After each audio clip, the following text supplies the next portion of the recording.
ಇವಾಗ ಏನ್ ತಿಳಿಸ್ಕೊಡ್ತಾ ಇದ್ದೀರಾ? ಇವಾಗ ವೀಕ್ಷಕರಲ್ಲೇ ನಿಮ್ಮಲ್ಲಿ ಏನು ಅಂದ್ರೆ ಒಂದು ಮಹಾ ವಿನಂತಿ, ಸುಬ್ರಹ್ಮಣ್ಯ ಸಂಕೇತ ಅಲ್ವೇ? ಅದಕ್ಕೆ ಇವತ್ತು ದಿವಸ ಪ್ರತಿಜ್ವಲಿಸುವ ಅಂತಕ್ಕಂಥ ಅನುಗ್ರಹ ಕೊನೆ ಸುಬ್ರಹ್ಮಣ್ಯ. ಪ್ರತಿ ಜ್ವಲಿಸ್ತಕ್ಕಂಥ ಕೊನೆ ಸುಬ್ರಹ್ಮಣ್ಯ ಅಂದ್ರೇನು? 6 ಮುಖದಲ್ಲಿ ಒಂದು ಮುಖವಾಗಿರ್ತಕ್ಕಂಥ ಕೊನೆಯವನು. ಇಲ್ಲಿ ಏನು ವಿಶೇಷ ನೋಡಿ, ಮೊದಲನೇದಾಗಿ ನಾವೇನು ಹೇಳಿದ್ವಿ, ಪಳನಿ ಒಬ್ಬನು ಸನ್ಯಾಸಿ ಯೋಗದಲ್ಲಿ ಇರ್ತಕ್ಕಂಥ ಸುಬ್ರಹ್ಮಣ್ಯ.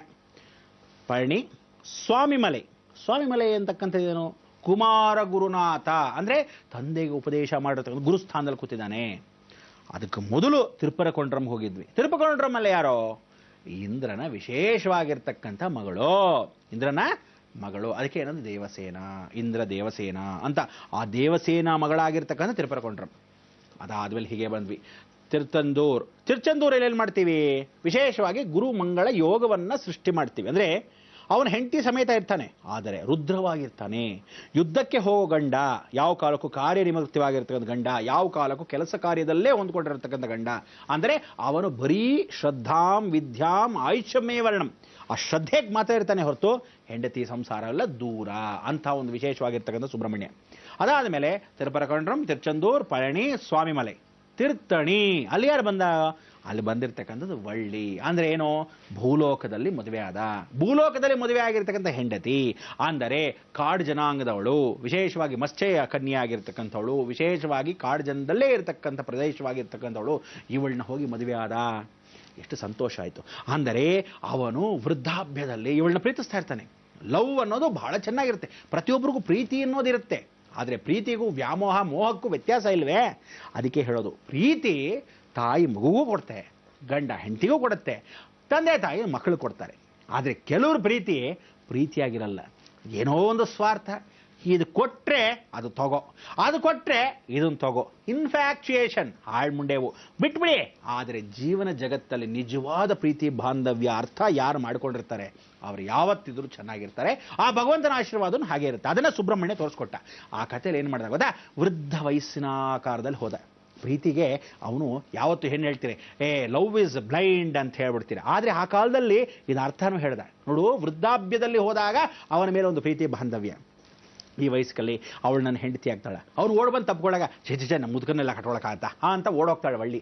ಆಗ ಓಡ್ ಹೋಗ್ತಾ ಇದ್ದ ಈ ವಳ್ಳಿಯನ್ನ ಅವನು ಹೋಗಿ ಬಾಚ್ ತಪ್ಕೊಂಡು ಹೋಗ್ತಾನೆ. ಕಾಮಿಕ ಆಗಿರತಕ್ಕಂಥ ಮುದುಕ. ಅಂದ್ರೆ ವಯಸ್ಸಾದ್ರೂ ಕಾಮ ಬಿಟ್ಟು ಹೋಗಲ್ಲ. ಅದಕ್ಕೆ ಅರಿಷಡ್ವರ್ಗಳನ್ನ ಕಂಟ್ರೋಲ್ ಮಾಡ್ಕೊಳ್ಳಿ ಅಂತ ಹೇಳಿದಾಗ ಆಗ ಆನೆ ಅಟ್ಟಿಸ್ಕೊಂಡ್ಬಂದು ಈ ವೃದ್ಧಾಪ್ಯ ಜೀವನದಲ್ಲಿ ಮತ್ತೆ ಕಾಪಾಡುತ್ತೆ. ಆಗ ಸುಬ್ರಹ್ಮಣ್ಯನೇ ಇವನು ತೋರಿಸ್ಕೊಡ್ತಾನೆ ಗಣಪತಿ.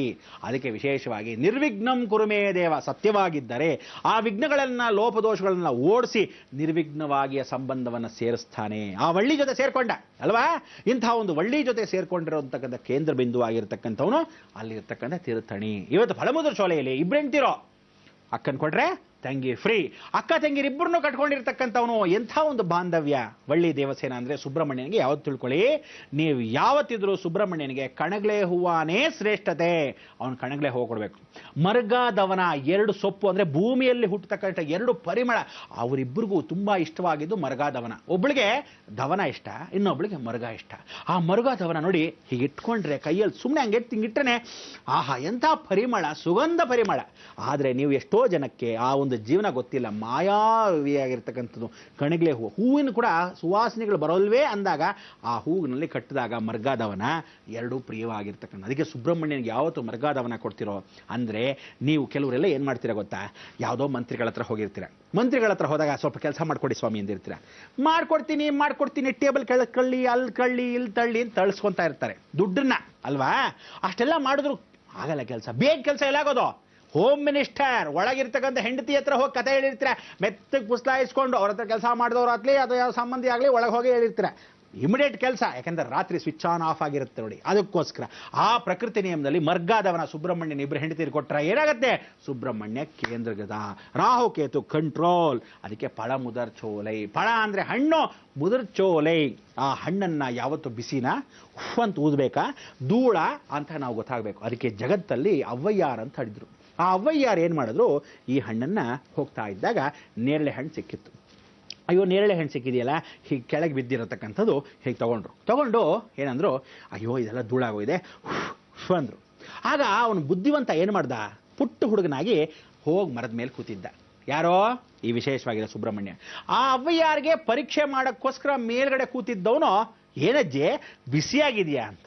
ಇಲ್ಲಪ್ಪ ಊದ್ತಾ ಇದ್ದೆ, ಇದನ್ನು ಹೋಗಿ ಬಿಸಿ ಅಂತೀಯಲ್ಲ ಅಂತ. ಅಲ್ಲ ನೀವು ಊದ್ಯಲ್ಲ ಅದಕ್ಕೋಸ್ಕರ ಅಂತೆ. ಎಷ್ಟು ಜ್ಞಾನಪ್ಪ ನಿನಗೆ, ನೀನು ಸಾಧಾರಣ ಮನುಷ್ಯನೇ ಅಲ್ಲ, ಯಾರು ನೀನು ಅಂತಾಳೆ. ಆಗ ಅವನು ಫಳ ಮುದಿರ್ ಚೋಲೈ, ಹಣ್ಣು ಊದ್ದಾಗ ಧೂಳಾದರೂ ಊದ್ಬೋದು, ಬಿಸಿಯಾಗಿದೆ ಅಂತ ಕೈಯಲ್ಲಾದರೂ ಊದ್ಬೋದು. ಅಂದರೆ ನೀವು ಯಾವ ರೀತಿ ಭಾವನೆ ಇಟ್ಕೊಂಡಿರ್ತೀರೋ ಆ ರೀತಿಯಾದ ಭಾವನೆ ನಿಮ್ಮದು.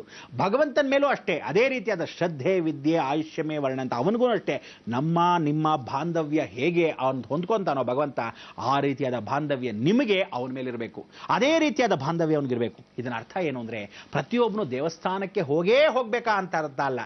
ದಿನನಿತ್ಯ ಹೋದಾಗ ಅವನಿಗೂ ಸಂತೋಷ, ಅಯ್ಯೋ ನಾನು ಹುಟ್ಟಿಸಿದ ಮಕ್ಕಳು ನನ್ನ ಹತ್ರ ಬರ್ತಾ ಇದ್ದಾರೆ, ಎಲ್ಲೋ ಕೂತ್ಕೊಂಡು ಹಾಯ್ ಅಂತೀರಾ, ಏನು ಪ್ರಯೋಜನವಿಲ್ಲ. ಅಥವಾ ನೋಡೋದೆಲ್ಲ ಕೇರೆ ಇಲ್ಲ. ಹುಟ್ಟಿಸ್ದವನ್ನ ಯಾವ ಕಾಲಕ್ಕೂ ಹುಟ್ಟಿಸ್ದವನು ಹುಲ್ ಮೇಯಿಸ್ತಾನೆ. ಯಾವತ್ತಾದ್ರೂ ಒಂದು ಜೀವನದಲ್ಲಿ ನೀವು ಪೂಜೆ ಮಾಡದೇ ಇದ್ರು ಅವನು ಒಂದು ದಿವಸ ಕೊಡ್ತಾನೆ. ಆದರೆ ನೀವು ಅವನು ಹೋಗದೇ ಇದ್ರೆ ಎಷ್ಟು ಬೇಜಾರಾಗುತ್ತೆ, ಅದನ್ನು ಅರ್ಥ ಮಾಡ್ಕೋಬೇಕು. ಅದಕ್ಕೆ ದೇವರ ಮತ್ತು ಬಾಂಧವ್ಯ ಇರ್ತಕ್ಕಂಥ ಮನುಷ್ಯ ಜೀವನ ಎರಡೂ ಹೊಂದ್ಕೊತಾ ಇರಬೇಕು ಆವಾಗವಾಗ. ಅದಕ್ಕೆ ನಾವೆಲ್ಲ ಹೋಗಿ ಆ ಶಕ್ತಿಯನ್ನು ಅವನ ಕೇಂದ್ರ ಬಿಂದುವಾಗಿ ಮಂತ್ರಗಳು ಹೇಳಬೇಕು. ಅವನ ಆ ಶಕ್ತಿನ ಮತ್ತೆ ರಿಯಾಕ್ಷನ್ ಪೂರ್ವಕವಾಗಿ ಕೊಡ್ತಾನೆ. ಅದಕ್ಕೆ ದೇವರು ಏನು ಮಾಡ್ತಾನಂತೆ, ನೀವು 10 ರೂಪಾಯಿ ಕೊಟ್ಟರೆ ಅವನೇನು ಮಾಡ್ತಾನಂತೆ, ಭಗವಂತ ಉಂಡಿಗೆ ನಾವು ಹಾಕ್ತೀವಿ, ದುಡ್ಡವನೇನು ಕೇಳಲ್ಲ, ನಿರ್ಮಲವಾದ ಪ್ರೀತಿ, ವಾತ್ಸಲ್ಯ, ಪ್ರೇಮ, ಅದೇ ರೀತಿಯಾದ ಭಕ್ತಿಯನ್ನು ಕೇಳ್ತಾನೆ. ಆ ಭಕ್ತಿಯನ್ನು ಅಂತಕ್ಕಂಥ ದುಡ್ಡನ್ನು ನಾವು ಅವ್ನಿಗೆ ಹಾಕಿದ್ರೆ ಅವನು ಬಿಡ್ತಾನೆ, ತಗೋ ಅಂತ 1000 ರೂಪಾಯಿ ಬಿಸಾಕ್ತಾನೆ. ಅಂದ್ರೇನು, ನೀನು ಕೇಳಿದ್ಗಿಂತ ಜಾಸ್ತಿ ಯಾಕಂದ್ರೆ ನಿಂದ ಋಣದಲ್ಲಿ ನಾನಿರಬೇಕಲ್ಲ, ಬೇಡಪ್ಪ ತಗೊಂಡು ಹೊಡೋಗ್ ಅಂತ ಇರ್ತಾನಂತೆ ಭಗವಂತ. ಅದಕ್ಕೆ ಆ ಋಣಾನುಬಂಧ ರೂಪೇಣ ಪಶುಪತಿ ಪತ್ನಿ ಸುತಾಲಯ ಅಂತ ಆವತ್ತು ಆಶೀರ್ವಾದ ಮಾಡಿದ್ದು. ಅದಕ್ಕೆ ಅಜ್ಜಿ ಆಗಿರ್ತಕ್ಕಂಥ ಅವ್ವಯ್ಯಾರಿಗೆ ಪೂರ್ಣ ಜ್ಞಾನಫಲ ಆಗಿರ್ತಕ್ಕಂಥ ಫಳನೀಯಪ್ಪನ ವಿಶೇಷವಾಗಿರ್ತಕ್ಕಂಥ ಜ್ಞಾನಫಳ ಅವನೇ ಆಗಿರೋದ್ರಿಂದ ಅಂತಹ ಒಂದು ವಿಶೇಷವಾಗಿ ಫಳ ಮುದಿರ್ ಚೋಲೆ, ನಾನು ಮುದ್ರು ಹೋಗಿರ್ತಕ್ಕಂಥ ಹಣ್ಣು, ಈ ಹಣ್ಣು ವಿಶೇಷವಾಗಿರ್ತಕ್ಕಂಥ ಜ್ಞಾನಫಳ, ನೀನು ಇಬ್ಬರೂ ಸೇರಿದ್ರು ಹಣ್ಣೇ ಅನ್ನೋದು ಜ್ಞಾನವಾಗಿರ್ತಕ್ಕಂಥ ಅಭಿವೃದ್ಧಿ. ಅದಕ್ಕೋಸ್ಕರ ಇಂಥ ಒಂದು ಜ್ಞಾನಫಲದಲ್ಲಿ ವಳ್ಳಿ ದೇವಸೇನಾ ಸಮೇತವಾಗಿ ನಾವು ನಮಸ್ಕರಿಸ್ತಕ್ಕಂಥ ಯೋಗ ಅಂಥ ಯೋಗ ಪ್ರತಿಮ್ ಯೋಗ ಅನ್ನೋದು ನಿಮಗೆ ನೋಡಬೇಕಲ್ವಾ. ಆ ಕ್ಷೇತ್ರಕ್ಕೆ ದರ್ಶನಕ್ಕೆ ಹೋಗೋಣ. ಸಮಯವಾದರೂ ಪರವಾಗಿಲ್ಲ, ಯೋಚನೆ ಮಾಡಬೇಡಿ, ಈಗ ಬನ್ನಿ ಹೋಗೋಣ.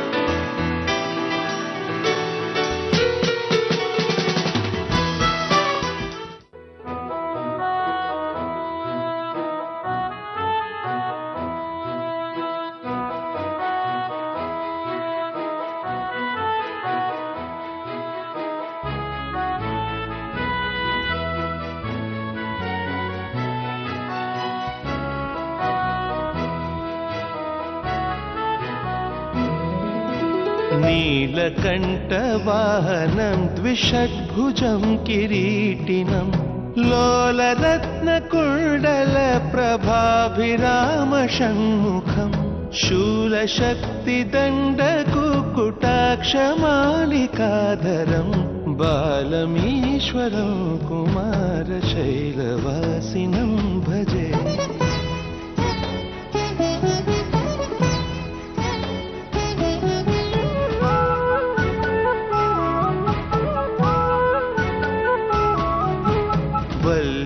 वल्लिदेवयानिका समुल्लसन्तमीश्वरं मल्लिकादिदिव्यपुष्पमालिका विराजितं झल्लरीनिनादशङ्खवादनप्रियं सदा पल्लवारुणं कुमारशैलवासिनं भजे. नीलकण्ठवाहनं द्विषड्भुजं किरीटिनं लोलरत्नकुण्डलप्रभाभिरामषण्मुखं शूलशक्तिदण्डकुकुटाक्षमालिकाधरं बालमीश्वरं कुमारशैलवासिनं भजे.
बलशक्तिदण्डकुकुटाक्षमालिकाधरं बालमीश्वरं कुमारशैलवासिनं भजे।